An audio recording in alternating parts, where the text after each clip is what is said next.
महीने के अंत में शुरू होने जा रहे संसद सत्र में, इसी महीने में हम तीनों कृषि कानूनों को रिपील करने की संवैधानिक प्रक्रिया को पूरा कर देंगे।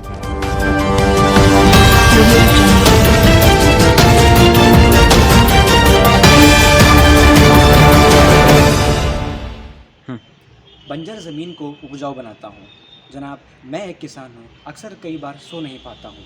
सर्दी गर्मी हो या बारिश, सब कुछ सहता जाता हूँ। लोगों को भोजन मैं कराता, मगर कई बार अक्सर मैं खुद भूखा सो जाता हूँ। 200 दिन से अधिक चलने वाला कृषि का आंदोलन आज जाकर समाप्त हो गया है। दरअसल केंद्र सरकार ने, प्रधानमंत्री मोदी ने आगे आकर गुरु नानक जयंती के पर्व पर किसानों को ये भेंट दी है।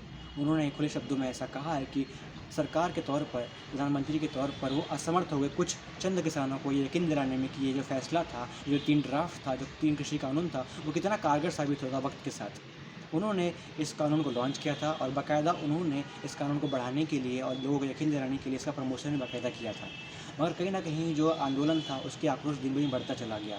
कई किसानों ने इसका खुलकर विरोध किया और इस विरोध का सिलसिला आज तक चलता गया। इसी को ध्यान में रखते हुए पीएम मोदी ने इस ड्राफ्ट को बाकायदा वापस ले लिया है। उन्होंने कहा है कि शीतकालीन के पहले सत्र में इसको रद्द करने का जो कार्रवाई है उसे चालू कर दिया जाएगा।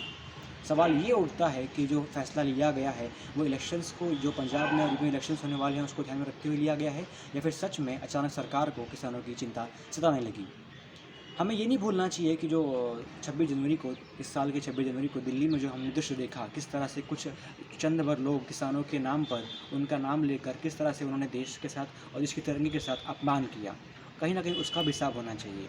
मैं ये मानता हूँ और बाकायदा इसको यकीन भी करता हूँ कि जो हमारे किसान थे उनका नुकसान हुआ, उनकी जानें गई, मगर कहीं ना कहीं उसी भीड़ में सुरक्षा कर्मियों की, पुलिस कर्मियों की, कई बेगुनाह लोगों की, कई परिवार भी बिछड़ गए। तो हमें कहीं ना कहीं उस एंगल से भी ध्यान देना चाहिए, उसके लिए भी हमें फैसला करने पे उस पर भी ध्यान देकर उस पर भी एक निष्कर्ष पॉइंट पे हमें पहुंचना चाहिए।